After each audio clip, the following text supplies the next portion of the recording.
Hi ಸ್ನೇಹಿತರೆ, ಎಲ್ಲರಿಗೂ ನಮಸ್ಕಾರ. Welcome to media story. ಸ್ನೇಹಿತರೆ, ತಾಜ್ ಮಹಲ್ ಜಗತ್ತಿನ 7 ಅದ್ಭುತಗಳಲ್ಲಿ ಒಂದು. ತಾಜ್ ಮಹಲನ್ನು ಪ್ರೀತಿಯ ಸಂಕೇತ ಎಂದು ಕರೆಯುತ್ತಾರೆ. ಆದರೆ ಈ ತಾಜ್ ಮಹಲ್ ಅನೇಕ ರಹಸ್ಯಗಳನ್ನು ಒಳಗೊಂಡಿದೆ.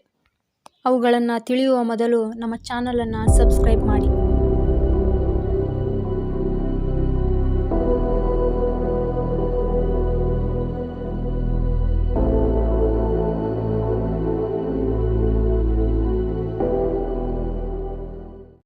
ಸರಿ ಸ್ನೇಹಿತರೆ, ವಿಷಯಕ್ಕೆ ಬರೋದಾದರೆ, ಶಹಜಾನ್ ತನ್ನ ಹೆಂಡತಿಯ ನೆನಪಿಗಾಗಿ ನಿರ್ಮಿಸಿದ ತಾಜ್ ಮಹಲ್ ಒಂದು ಮಹಲ್ ಆದರೂ ಇದು ಅನೇಕ ಅದ್ಭುತಗಳನ್ನು ಒಳಗೊಂಡಿದೆ. ಇದನ್ನು ನಿರ್ಮಿಸಲು ಭಾರತದ ಆಗಿನ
ನಂತರ ಶಹಜಾನ್ ಮತ್ತು ಮಮತಾಜ್ಗೆ ವಿವಾಹವಾಗುತ್ತದೆ.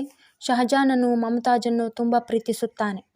ಹೀಗೆ ಕಾಲ ಕಳೀತಾ ಹೋದಂತೆ ಸ್ವಲ್ಪ ವರ್ಷಗಳ ನಂತರ ಮಮತಾಜ್ ಹೆರಿಗೆಯ ಸಂದರ್ಭದಲ್ಲಿ ಮರಣ ಹೊಂದುತ್ತಾಳೆ. ಇದರಿಂದ ಶಹಜಾನ್ ತುಂಬ ದುಃಖತಪ್ತನಾಗುತ್ತಾನೆ. ಪ್ರೀತಿಯ ಹೆಂಡತಿಗೆ ಒಂದು ಸುಂದರವಾದ ಸಮಾಧಿ ನಿರ್ಮಿಸಲು ಯೋಚಿಸುತ್ತಾನೆ. ಹೀಗೆ ಯೋಚಿಸುತ್ತಾ 1632ರಲ್ಲಿ ತಾಜ್ ಮಹಲ್ ನಿರ್ಮಾಣ ಕಾರ್ಯ ಶುರುವಾಗುತ್ತದೆ. 20,000 ಕೂಲಿ ಕಾರ್ಮಿಕರನ್ನು ಹಾಗೂ ನೈಪುಣ್ಯ ಹೊಂದಿದ ಶಿಲ್ಪಿಗಳನ್ನು ಕರೆತರುತ್ತಾನೆ. ಶಹಜಾನ್ ತಾಜ್ ಮಹಲ್ ಅನ್ನು ಯಮುನಾ ತೀರದಲ್ಲಿ ನಿರ್ಮಿಸಲು ಯೋಚಿಸುತ್ತಾನೆ. ಶಹಜಾನ್ ಮಹಲ್ನ ವಿನ್ಯಾಸವನ್ನು ತನ್ನ ಪೂರ್ವಜರ ಕಟ್ಟಡಗಳ ರಚನೆಯಿಂದ ತಿಳಿದುಕೊಳ್ಳುತ್ತಾನೆ.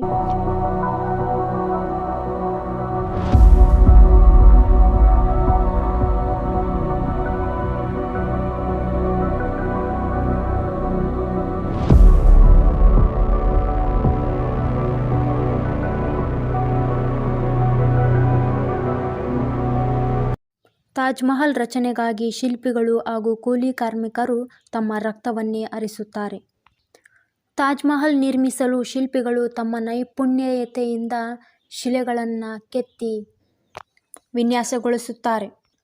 ಮಹಲ್ನ ಮೇಲೆ ಇರುವ ಗೋಪುರವನ್ನು ರಚಿಸಲು ರಾಜಸ್ಥಾನದಿಂದ ಅಮೃತ ಶಿಲೆಗಳನ್ನು ಆಮದು ಮಾಡಿಕೊಳ್ಳುತ್ತಾನೆ. ಇವುಗಳು ಮುತ್ತಿನಂತೆ ಹೊಳೆಯುತ್ತವೆ. ಇಂತಹ ಶಿಲೆಗಳನ್ನು ಶಿಲ್ಪಿಗಳು ನುಣುಪಾಗಿ ಕೆತ್ತನೆ ಮಾಡಿ ಜೋಡಿಸುತ್ತಾ ಹೋಗುತ್ತಾರೆ. ಹಾಗೆಯೇ 1656ರಲ್ಲಿ, ಅಂದರೆ 22 ವರ್ಷಗಳ ನಂತರ ತಾಜ್ ಮಹಲ್ ಪೂರ್ಣಗೊಳ್ಳುತ್ತದೆ. ಪ್ರಪಂಚದಲ್ಲಿ ತನ್ನ ಹೆಂಡತಿಗಾಗಿ ತಾಜ್ ಮಹಲ್ ನಿರ್ಮಿಸಿದ ಮೊದಲ ವ್ಯಕ್ತಿಯಾಗಿರುತ್ತಾನೆ. ಮಮತಾಜ್ ತೀರಿಕೊಂಡ ದಿನ ತಾಜ್ ಮಹಲ್ ನೋಡುತ್ತಾ ಯಮುನಾ ನದಿ ತೀರದಲ್ಲಿ ಕಾಲ ಕಳೆಯುತ್ತಾನೆ ಶಹಜಾನ್. ತಾಜ್ ಮಹಲ್ ವಿನ್ಯಾಸವನ್ನು ನೋಡಿ ಈಗಿನ ಇಂಜಿನಿಯರುಗಳೇ ಅಚ್ಚರಿ ಪಡುತ್ತಾರೆ. ಈಗ ತಾಜ್ ಮಹಲ್ ಅತ್ಯಧಿಕ ಜನಸಂಖ್ಯೆಯ ಪ್ರವಾಸಿ ತಾಣವಾಗಿ ನಿರ್ಮಾಣಗೊಂಡಿದೆ. ಧನ್ಯವಾದಗಳು.